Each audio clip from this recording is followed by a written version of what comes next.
¿Alguna vez has perdido algo por tu propia culpa, y en lugar de aceptarlo, dedicaste tu vida a destruir a quien te reemplazó? Esta es la historia del primer rey de Israel. Un hombre elegido por Dios.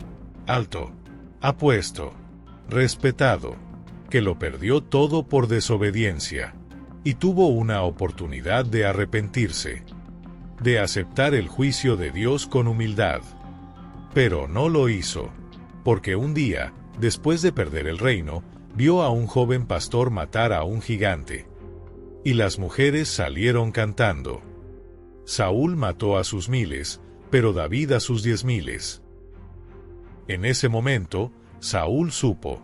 Ese joven era quien Dios había elegido para reemplazarlo.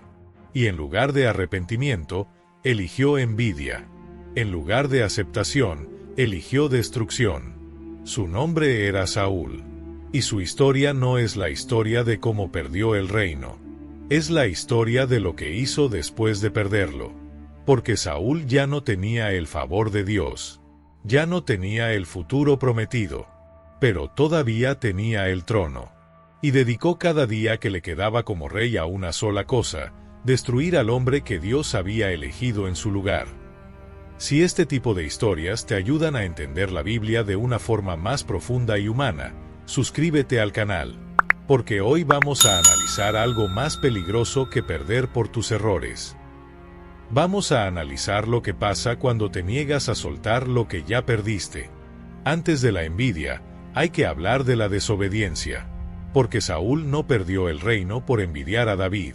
Perdió el reino mucho antes de que David existiera en su historia. Israel le pidió a Dios un rey. Querían ser como las demás naciones. Dios advirtió que un rey los oprimiría. Pero el pueblo insistió. Y Dios le dijo al profeta Samuel: «Dales un rey». Samuel encontró a Saúl, un joven de la tribu de Benjamín. El texto dice que era el más hermoso entre los hijos de Israel. Alto. De hombros arriba sobresalía por encima de todo el pueblo. Pero no era arrogante. Cuando Samuel le dijo que Dios lo había elegido como rey, Saúl respondió: ¿No soy yo benjamita, de la más pequeña de las tribus de Israel? Y mi familia, la más pequeña de todas. Genuinamente humilde. El día de su coronación, estaba tan nervioso que se escondió entre el equipaje. Y cuando lo vieron: alto, apuesto, humilde, gritaron: ¡Viva el rey! Los primeros años fueron buenos. Victorias militares, respeto del pueblo, bendición de Dios. Pero Saúl tenía un problema, uno que no se veía todavía. Saúl obedecía a Dios hasta que le costaba algo. Primera grieta. Batalla contra los filisteos. Samuel le dijo: espera 7 días. Yo vendré a ofrecer el sacrificio. Los filisteos se acercaban. Los soldados desertaban. El pánico crecía. Saúl esperó. 1, 2, 3 días. 4, 5, 6. El 7º día, con el ejército desmoronándose, Saúl ofreció el sacrificio él mismo. Minutos después, Samuel llegó. ¿Qué has hecho? Saúl se justificó. Se defendió. Explicó sus razones. Todas válidas. Todas lógicas. Todas desobediencia. Samuel le dijo: locamente has hecho. No te has guardado el mandamiento de Jehová. Tu reino no será duradero. Jehová se ha buscado un varón conforme a su corazón. Primera advertencia. Pero Saúl no cambió. Vino la guerra contra Amalec. Dios dio una orden clara: destruye todo. No dejes nada con vida. Saúl ganó la batalla, pero perdonó al rey Amalec. Guardó lo mejor del ganado. Cuando Samuel llegó, Saúl declaró victorioso: he cumplido la palabra de Jehová. Samuel escuchó el balido de las ovejas. Pues ¿qué balido es este que yo oigo? Saúl se excusó: el pueblo las guardó para sacrificar a Jehová tu Dios. Y aquí Samuel pronunció las palabras que definen el problema de Saúl. ¿Se complace Jehová tanto en holocaustos como en que se obedezca su voz? Ciertamente el obedecer es mejor que los sacrificios. Y luego el veredicto. Por cuanto tú desechaste la palabra de Jehová, él también te ha desechado para que no seas rey. Saúl suplicó. Lloró. Agarró el manto de Samuel y se rasgó. Samuel dijo, así ha rasgado Jehová el reino de Israel de ti hoy, y lo ha dado a un prójimo tuyo mejor que tú. Un prójimo mejor que tú. Esa frase se clavó en el alma de Saúl, y nunca salió, porque ya no era rey. Dios ya lo había rechazado, pero nadie más lo sabía todavía. Y eso es lo más peligroso. Seguir en el trono cuando ya no tienes el reino. Primer libro de Samuel, capítulo 16. Después de rechazar a Saúl, Dios le dijo a Samuel, versículo 1. ¿Hasta cuándo llorarás a Saúl, habiéndolo yo desechado para que no reine sobre Israel? Llena tu cuerno de aceite, y ven, te enviaré a Isaí de Belén, porque de sus hijos me he provisto de rey. Samuel obedeció. Llegó a la casa de Isaí. Vio a Eliab, el mayor, alto, fuerte, apuesto. Samuel pensó, de seguro este es el ungido de Jehová. Pero Dios le dijo, versículo 7, no mires a su parecer ni a lo grande de su estatura, porque yo lo deseché, porque Jehová no mira lo que mira el hombre, pues el hombre mira lo que está delante de sus ojos, pero Jehová mira el corazón. Isaí presentó a 7 de sus hijos. Ninguno era el elegido. Samuel preguntó, ¿son estos todos tus hijos? Isaí respondió, queda aún el menor, que apacienta las ovejas. Samuel dijo, envía por él, porque no nos sentaremos a la mesa hasta que él venga aquí. Trajeron a David, un adolescente, rubio, de hermoso semblante y de hermoso parecer. Y Dios le dijo a Samuel, versículo 12, levántate y úngelo, porque este es. Samuel tomó el cuerno de aceite, y ungió a David en medio de sus hermanos. Versículo 13, y desde aquel día en adelante el Espíritu de Jehová vino sobre David. Pero nota algo crítico. Esto fue en secreto. Saúl no lo sabía. El pueblo no lo sabía. David mismo probablemente no entendía completamente lo que significaba. Pero Dios ya había elegido al sustituto. Y el texto dice algo devastador en el mismo versículo 13. El Espíritu de Jehová se apartó de Saúl. Y versículo 14, le atormentaba un espíritu malo de parte de Jehová. No es posesión demoníaca. Es la descripción bíblica de tormento interno. Depresión. Ansiedad. Paranoia. Saúl perdió la paz. Y los siervos de Saúl le dijeron, un espíritu malo te atormenta. Busquemos a alguien que sepa tocar el arpa. Cuando el espíritu malo venga sobre ti, él tocará, y te sentirás mejor. Uno de los siervos dijo, he visto a un hijo de Isaí de Belén que sabe tocar. Es valiente, hombre de guerra, prudente en sus palabras, hermoso, y Jehová está con él. Saúl mandó llamar a David. Y David llegó, y tocaba el arpa para Saúl. Y Saúl se sentía mejor. La ironía es devastadora. El hombre que Dios eligió para reemplazar a Saúl estaba consolando a Saúl en su tormento. Y Saúl no lo sabía. Todavía. David, un joven pastor, el menor de 8 hermanos. Nadie importante. Los filisteos invadieron otra vez. Sacaron a su campeón, Goliat, un gigante de casi 3 metros. Durante 40 días, Goliat desafió al ejército de Israel. Envíenme un hombre para pelear. Nadie se atrevía, ni siquiera Saúl. David llegó al campamento trayendo comida a sus hermanos. Escuchó a Goliat. Preguntó, ¿quién es este filisteo incircunciso para provocar a los escuadrones del Dios viviente? Lo llevaron ante Saúl. David, un adolescente, le dijo al rey, yo pelearé contra el filisteo. Saúl lo miró. Un muchacho. No podrás. Eres joven. Él es un hombre de guerra desde su juventud. David insistió. Le contó cómo había matado un león y un oso defendiendo las ovejas. Saúl cedió. Le ofreció su armadura. David se la puso. No podía moverse. Se la quitó. Tomó 5 piedras del arroyo, su honda, y caminó hacia el gigante. Goliat lo vio y se burló. ¿Soy yo un perro para que vengas con palos? David respondió: Tú vienes con espada, lanza y jabalina.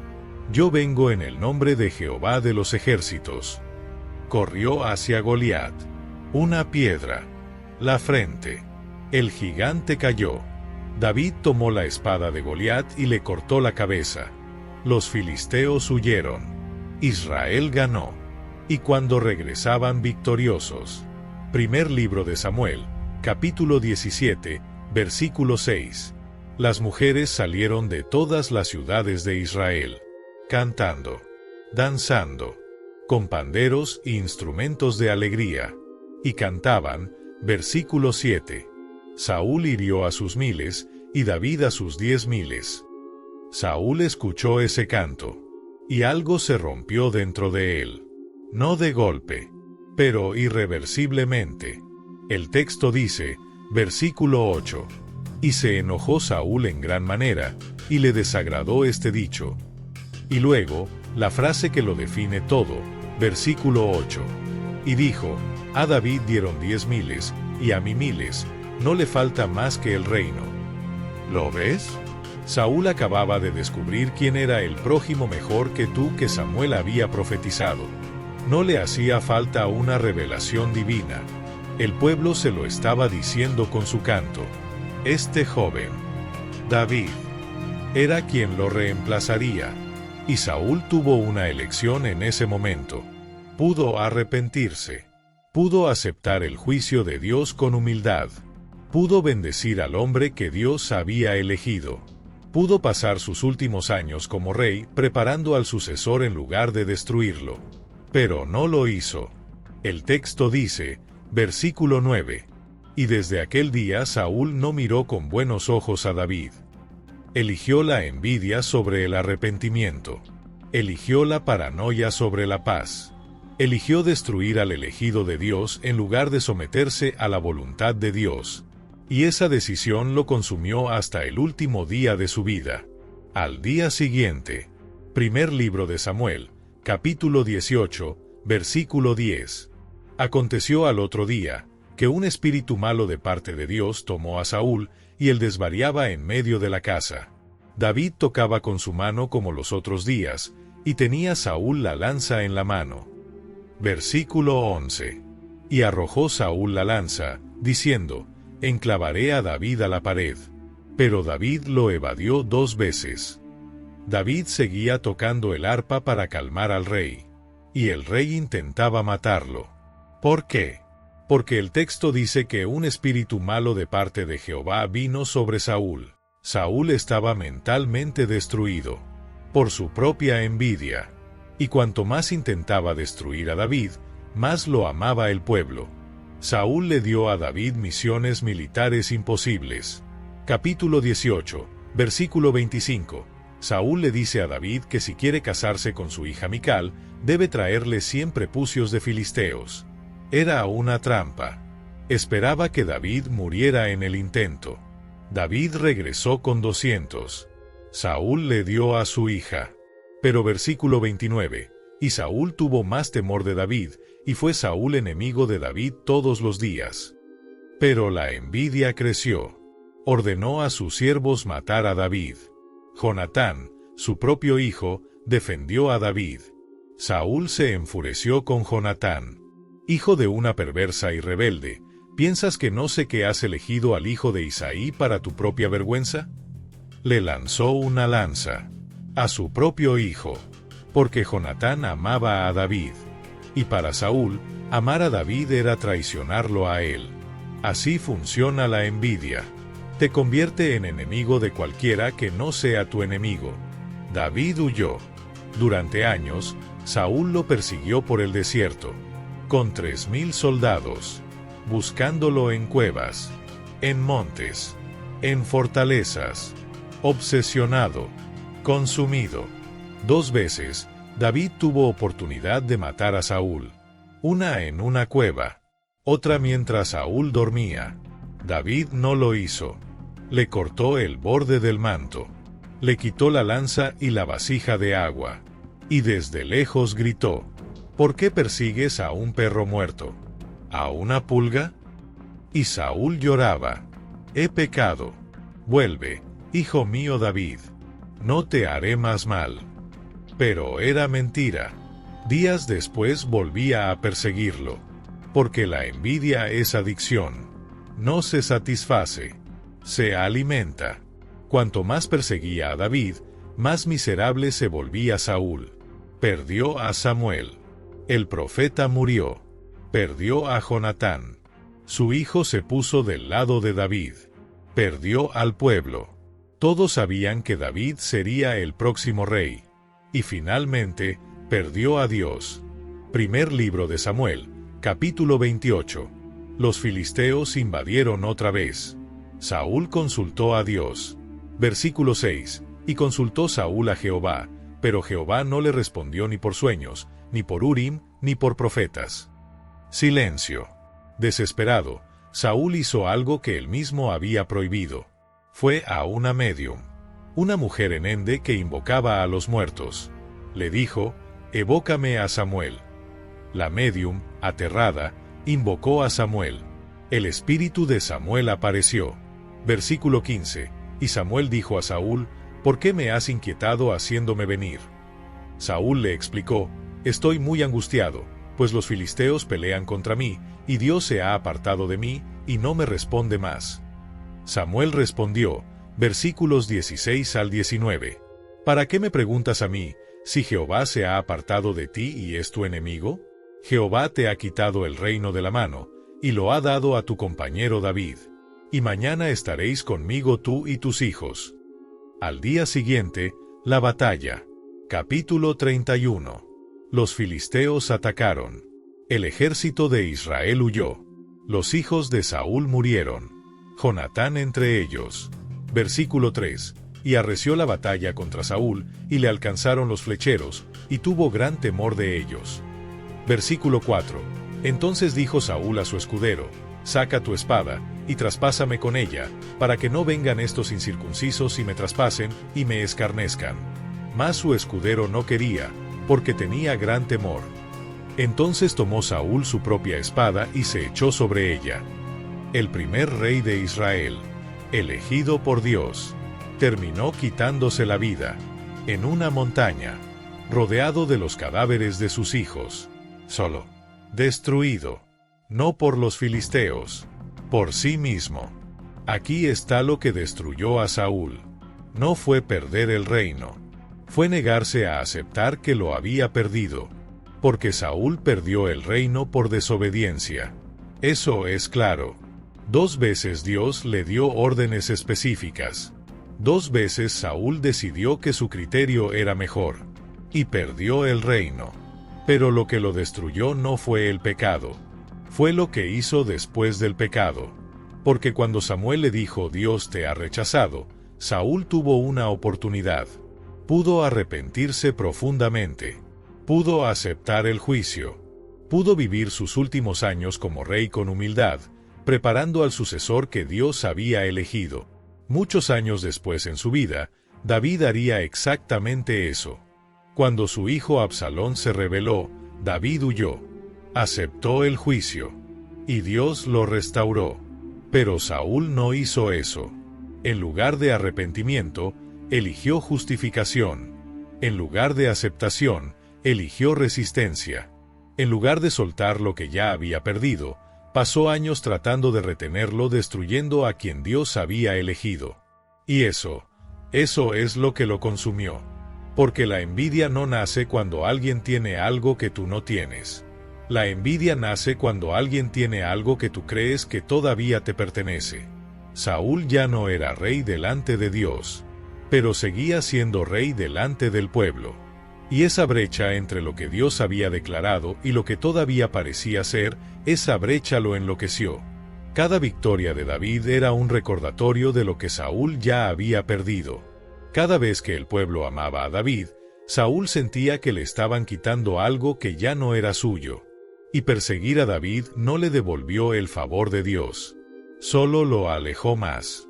Matar a David no lo habría hecho rey otra vez. Solo lo habría convertido en asesino del ungido de Dios. Y al final, el hombre que empezó humilde, escondido entre el equipaje, terminó consultando médiums en la oscuridad. El hombre que Dios eligió terminó tan lejos de Dios que cuando clamó, Dios no le respondió. No porque Dios lo abandonó, sino porque Saúl eligió la envidia sobre el arrepentimiento cada día durante años. Aquí está la pregunta que esta historia nos deja. ¿Qué es más peligroso? ¿Perder algo por tu error? ¿O negarte a aceptar que lo perdiste? Saúl perdió el reino por desobediencia, pero se destruyó a sí mismo por no poder soltarlo. Porque hay cosas que pierdes. Y luego están las cosas que pierdes pero te niegas a soltar. Y esas te consumen. Te convierten en víctima de algo que ya no existe. Te hacen perseguir lo que ya no es tuyo. Te transforman en enemigo de quien nunca fue tu enemigo. Tal vez lo que más nos incomoda de Saúl no es que pecó. David pecó peor. Adulterio, asesinato. Pero David se arrepintió. Aceptó el juicio. Y Dios lo restauró. Saúl no. Saúl justificó. Resistió. Y se destruyó. La diferencia no está en no caer. La diferencia está en qué haces después de caer. ¿Te levantas en arrepentimiento? ¿O pasas el resto de tu vida culpando a quien Dios eligió para reemplazarte? Deja tu respuesta en los comentarios. ¿Conoces a alguien así? ¿Alguien que se destruyó no por perder, sino por no poder aceptar la pérdida? Quiero leer lo que piensas. Y si este análisis te hizo ver esta historia de otra manera, suscríbete. La semana que viene vamos a analizar a un hombre que prometió morir por Jesús, y que 6 horas después de esa promesa, lo negó 3 veces. Pero su historia no terminó como la de Saúl, porque hizo algo que Saúl nunca hizo. Buscó el perdón que todavía estaba disponible. Hasta la próxima. Mentes Bíblicas.